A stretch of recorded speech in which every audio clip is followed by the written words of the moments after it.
Duchovný obzor, kde sa dnes venujeme homeopatii. Zvlášť sme sa zameriavali na tú vedeckú rovinu.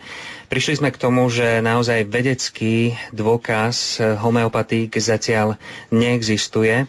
Preto poprosím môjho dnešného spolumoderátora a hostia Antona Solčianskeho, správcu farnosti v Záhorskej Bystrici a pedagóga biblickej teológie, aby prešiel na tú druhú metafyzickú rovinu. Je jasné, že my veriaci v zmysle učenia Svätého písma vnímame človeka ako jednotu tela, duše a ducha. Zároveň z histórie homeopatie vieme, že pán doktor Hahnemann, zakladateľ homeopatie, odsudzoval a neprijal Ježiša a vo svojich dielach a listoch ho jasne považoval za blúznivca, ktorého sa nedá prijať do svojho života, a jeho vyjadrenia na jeho adresu sú naozaj pre nás ťažko stráviteľné. On sám hovorí, že po jeho ceste ho vedie jeho učiteľ Konfucius a že má nejakého vodčieho ducha, ktorý spôsobil a inicioval všetko to, čo vymyslel alebo povedal o homeopatii. Takže ja by som poprosil tú, ktorá veľmi dobre pozná a má niekoľko násobne preštudované hlavné dielo doktora Hahnemanna, Organon, či tam nájdeme, keďže na vedeckej úrovni sme nepochodili, či tam nájdeme z hľadiska nadprirodzeného nejaké podklady na to, prečo homeopatia môže účinkovať. Poprosíme teda pani doktorku Emíliu Vlčkovú veľmi stručne. Ja som dlho hľadala, čo za to v homeopatiou je. Hľadala som pravdu o homeopatii. Na tých základných školeniach z homeopatie nám vysvetlili, povedali, že sú tieto dva princípy, že homeopatie, nízke riedenia účinkujú na telesnej úrovni, vyššie riedenia na duševnej, až tie najvyššie na duchovnej úrovni. Ale ako to bolo všetko, nie to nejako... Nebola som s týmto vysvetlením spokojná. Aj Organon, ktorý napísal Hahnemann, to je vlastne základné dielo homeopatie, vydal ho v roku 1810, kde píše o základoch tejto liečby. Ja som si ho aj preštudovala, tam som našla, že píše niečo o Bohu. Ja som si myslela, tak on je veriaci kresťan. Som to odložila. A potom neskôr som sa znovu vrátila k tomuto dielu. To dielo sa číta veľmi ťažko, pretože ho písal takou nemčinou, sú tam dlhé vety. Ale vlastne pri takom dôkladnom štúdiu tohto Organonu jasne, vlastne som sa tam dočítala, Hahnemann jasne píše, že túto liečbu má vznúknutia Boha. Ktorého Boha?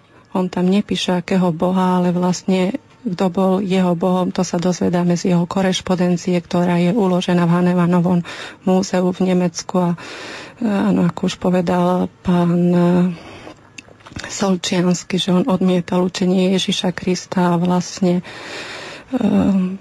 on sa chcel dostať k pravde po priamej ceste, ktorú našiel u Konfúcia. No a ďalej v tomto diele jasne píše, on odmietal vtedajšiu medicínu, ktorá používala dosť také drastické metódy, ale okrem týchto metód on odmietal aj tie poznatky, ktoré boli na tú dobu vedecké, a to nálezy anatómov, patologických anatómov, akože nálezy, ktoré sa našli akože pri pitvách. On tam jasne hovorí proste, že choroby nie sú materiálnej povahy, ale že choroby sú duchovnej povahy. A vlastne jeho liečbou sa má preladiť tento organizmus, stav pacienta, ale v tejto duchovnej rovine. Čiže on tuto jasne píše, hovorí o duchovnej podstate homeopatie. A vlastne ten princíp podobné sa liečím podobným je na týchto duchovných základoch. No ale tiež som akože ďalej študovala, čo je to za princíp, a dostala sa mi do rúk jedna kniha a tam som sa dozvedela, že mágia má rôzne formy a z jednou z foriem mágie je napodobňovanie a vtedy som si uvedomila, že áno, podobné sa lieči podobným a napodobňovanie, že vlastne to je forma mágie, že tuto vlastne akože neliečíme materiálnu podstatu ochorenia, neliečíme tú materiálnou cestou. Ale... Keďže toho času máme naozaj málo, chcel som sa ešte spýtať, na prednáškach Slovenskej homeopatickej spoločnosti sa predávajú aj nejaké prístroje, ktoré majú niečo spoločné s výrobou alebo s použitím v rámci homeopatickej liečby. Áno, na prvých tých školeniach, tých základných kurzoch hovorili, že homeopatia, že tam účinkuje vitálna energia, no ale čo je to za vitálnu energiu? To je pojem, ktorý neexistuje. Potom po 4 rokoch, ak som chodila na kurzy, nám jedna homeopatka hovorí, a vy neviete, že tu neúčinkuje chemická látka, ale tu účinkuje informácia.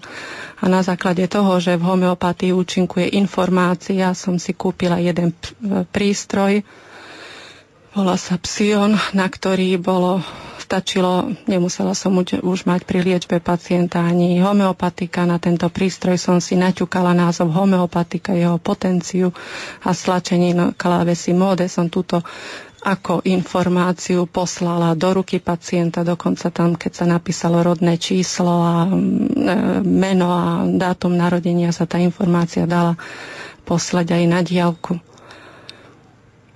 Ja som zo začiatku akože ani nechápala, čo je to za prístroj, akú informáciu posiela. Dala som to môjmu bratovi a som sa opýtala, prosím ťa, pozri sa na ten prístroj, čo je to za prístroj. On to rozobral, mi hovorí, vieš čo, ty si naivná, tam nič nie je. Ja som tomu nechápala, ten prístroj účinkoval, ale nič tam nebolo. A vlastne až potom som prišla na to, že to je okultný prístroj.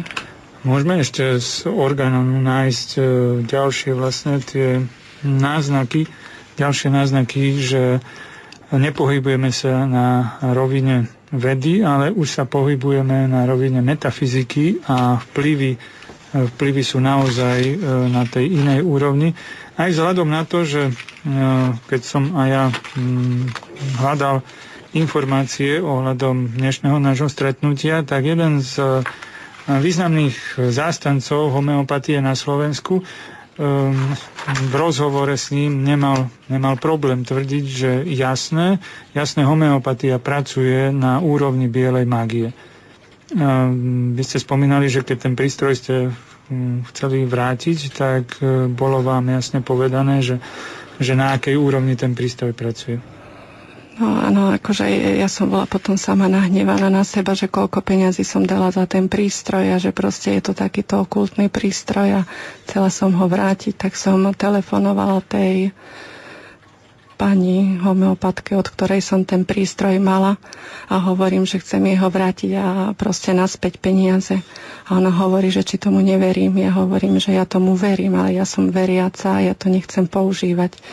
Som hneď nechcela povedať, že prečo ho nechcem používať, ale proste po nejakom krátkom rozhovore, že prečo, tak som povedala, že pretože som prišla na to, že je to biela mágia. A ona mi na to, a pani doktorka, čo ste si myslela, že to je? No, dobre, ďakujem. Ďakujeme veľmi pekne pani doktorke Emílii Vlčkovej, ktorá je detskou lekárkou a ktorá hovorila zo svojich osobných skúseností s homeopatiou. A poprosím už len o záverečné krátke slovo doktora Antona Solčianskeho.